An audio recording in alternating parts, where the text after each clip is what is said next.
See, I'm looking on the site now, and it says mesolimbic pathway, and we need to have mesolimbic pathway, LSD, PCP, and LSD on it. You see what I'm saying, buddy?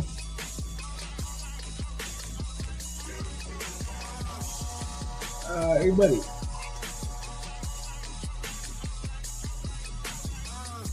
Okay. So let me just. You understand what I'm saying? On the title, it just says, I'm looking on the YouTube channel now, and on the title it just says mesolimbic pathway. I need to say mesolimbic pathway, PCP and LSD. Yeah. So otherwise they don't know what the title is. The title is LSD. Do the same title up there. All right.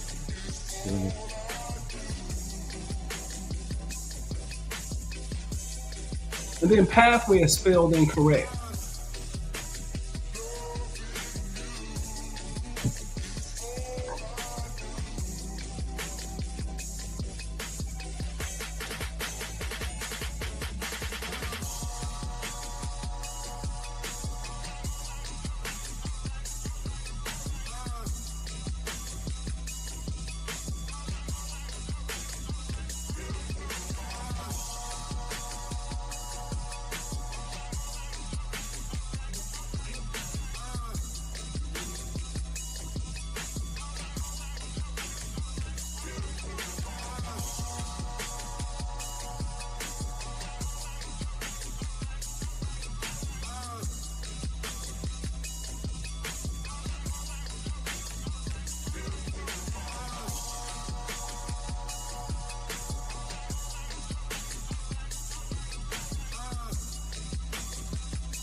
Doc, you can refresh it. It's done now. Hey guys, how's it going? I'm gonna go ahead and wait a few more minutes for people to come in. Ooh.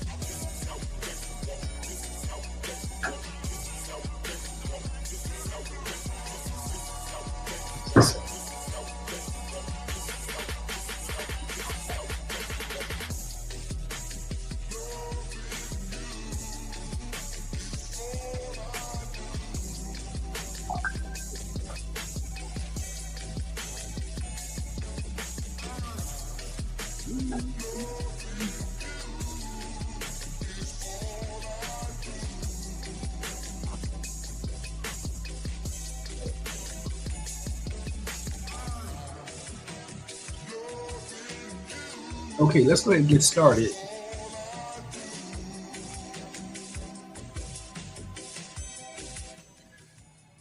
So let me go ahead and get started. This discussion is on the mesolimbic pathway. And specifically, we're going to talk about the effects of PCP and LSD. Let me just take you through some of our earlier discussions here. First, we here in our discussion on these pathways, remember we looked at this mesocortical pathway right here. And this mesocortical pathway, when it's injured, basically before puberty, it results in symptoms that consistent with autism, right?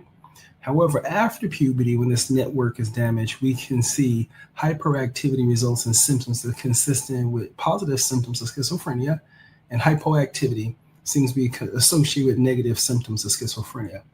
And we went through the receptors located on this nerve bundle. And this nerve bundle is primarily innervated by dopamine neurons.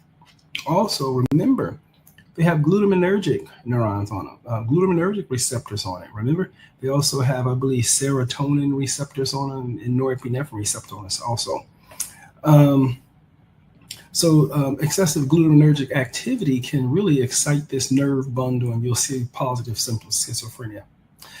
Later in our discussion, we moved our attention over to this other very important network, the mesolimbic pathway. Mesolimbic pathway, and this is sort of like the reward and learning pathway. And remember, this is the target for substances that are used in abuse, for substances that are abused. This is the primary target. Hyperactivity is associated with symptoms that people want that's associated with intoxication. And hypoactivity in its network, typically dopamine depletion and withdrawals. We went through cocaine and the impact that it has on this system, causes the release of presynaptic dopamine into the synaptic cleft and results in increased transmission along these dopaminergic neurons, therefore making them hyperactive. And it comes from the vesicles that are stored presynaptically, and those vesicles dock and they release the dopamine into the synaptic cleft. But once all the presynaptic dopamine is gone, there's nothing else to push out into the synaptic cleft. And so now we have a situation such as withdrawals, and such the network is hypoactive. We also looked at the impact that ecstasy has on this pathway.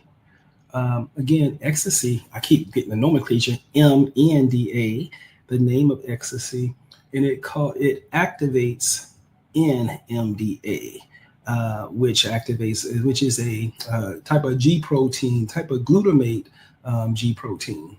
So ecstasy activates glutamate directly through the MNDA as its receptor, as a target.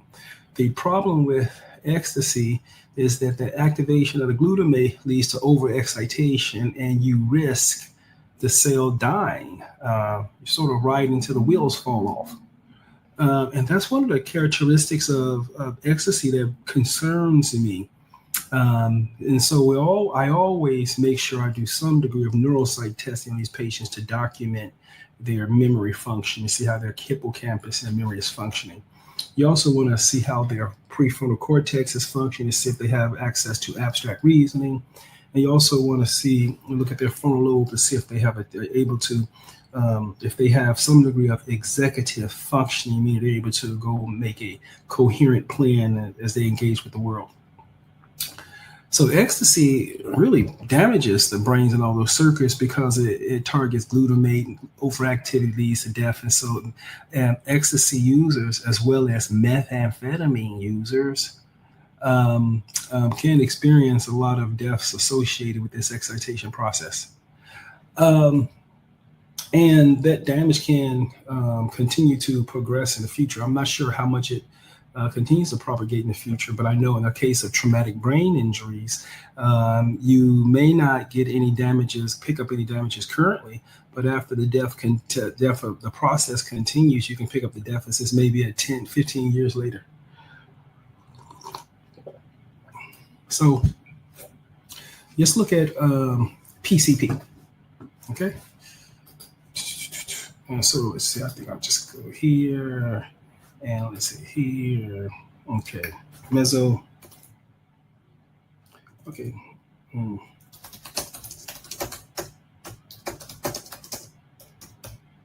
So next on PCP. Okay.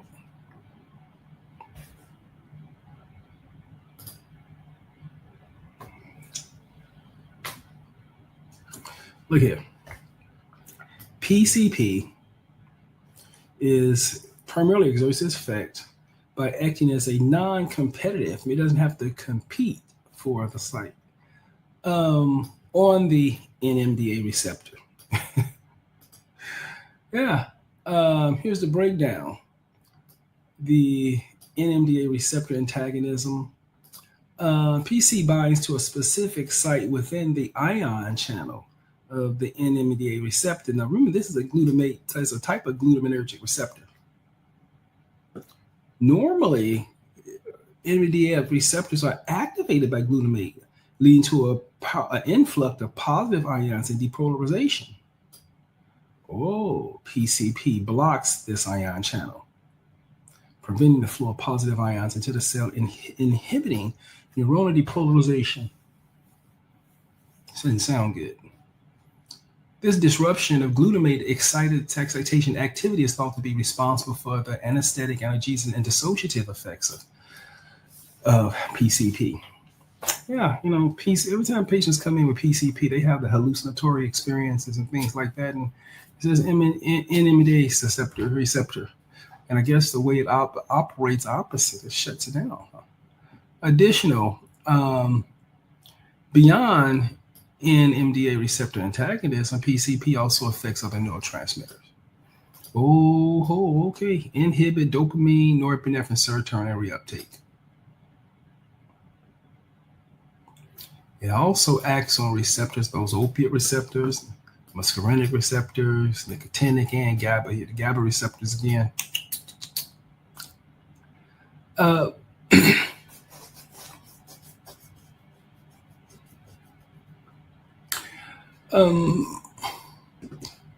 me go back to the mesolimbic pathway to look at the receptors.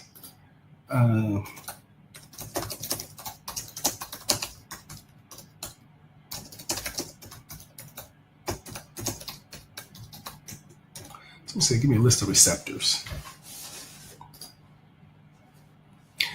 So patients who are using PCP, it exerts its effect primarily by targeting the mesolimbic pathway. It's important to know the receptors on the mesolimbic pathway so we can understand what medications or what tools we need to sort of stabilize this pathway. Mesolimbic pathway primarily utilizes dopamine receptors, I guess all of them. Also interact with other receptors. Okay, mu kappa delta and glutamate receptors, right? Dopamine and glutamate receptors. So we're going to use in this case when they come in with psychosis and agitation and things like that.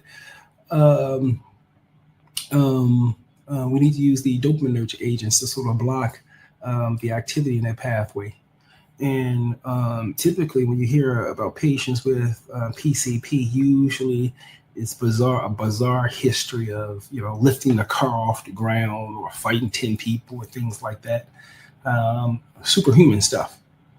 So you can see how excessive glutaminergic activity leading to all this excitation is one of the reasons why the entire body's, the person being host is agitated, And so we definitely want to use the major the typical antipsychotics for that.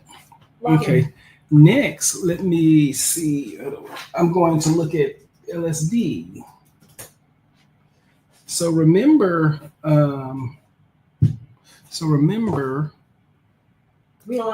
PCP is synthetic also. So let me look at the next one here is,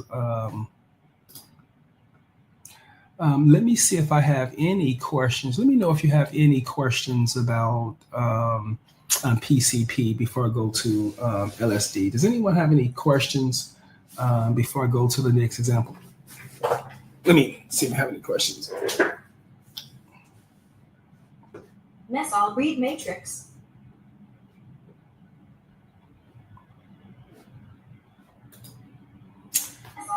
Okay, let's see.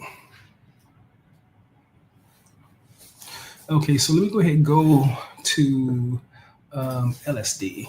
Okay. All right.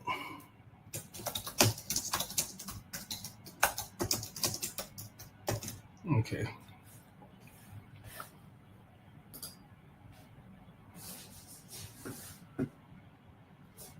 Psychedelic exerts its effect by activating serotonin Also norepinephrine also. So I guess, okay, mechanism binding to serotonin receptors. Okay, LSD binds to the serotonin 5-HT2A receptors, which are primarily located in the cortex, hippocampus, and amygdala. I wonder why since it's located in the amygdala, why all patients with LSD histories seem to be so unpredictable. I wonder because the receptors in the amygdala, activation of receptors. Upon binding, LSD activates the serotonin receptors, leading to release of serotonin and other neurotransmitters such as norepinephrine. The increased neurotransmitter activity disrupts the normal balance of brain chemistry, resulting in a psychedelic effect. Okay. See, very seldom I see visual hallucinations, but I typically see the visual hallucinations in deliriums, and I wonder if the LSD is producing a delirium here, and that's why we see the visual hallucinations. But however, hallucinations here, vivid hallucination. Now remember, vivid hallucinations usually and auditory experiences could be deliriums. Altered consciousness, yeah. Emotion, cognitive function. Okay, all right. Let me see the structure of it.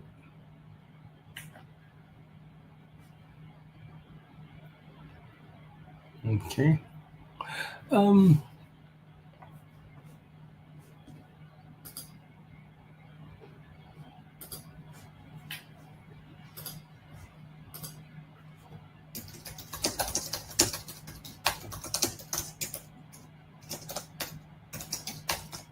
See, what is the treatments of LSD intoxication?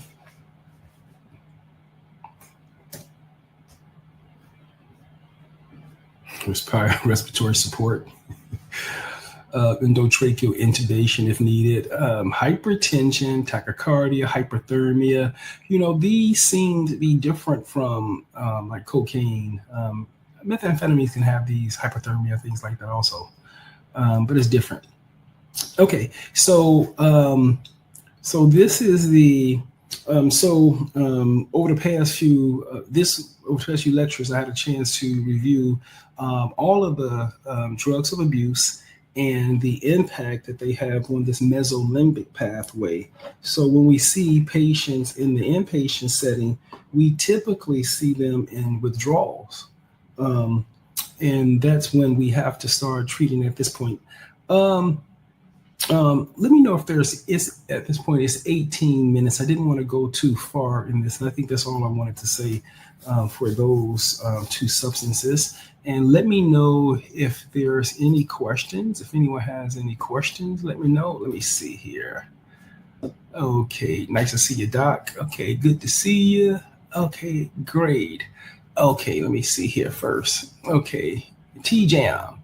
How does PCP affect the mesolimbic pathway differently from LSD? See here. Let me show you here.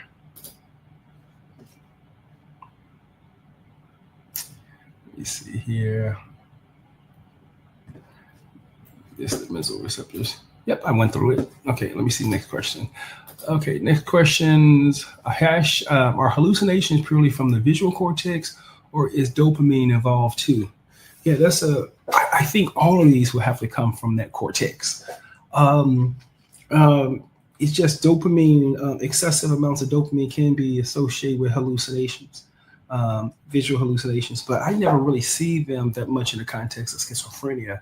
I usually see visual hallucinations in the context of confusion or deliriums or drug intoxication like PCP, LSD, things like that.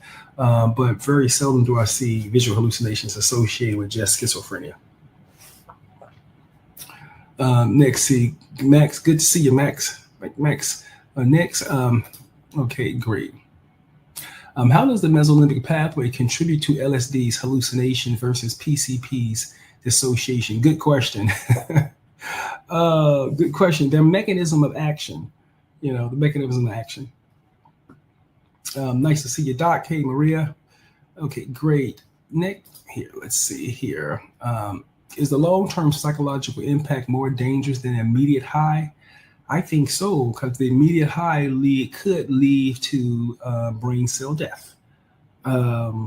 And with that brain cell death, you get the inflammation and that inflammatory response that makes the blood-brain barrier porous.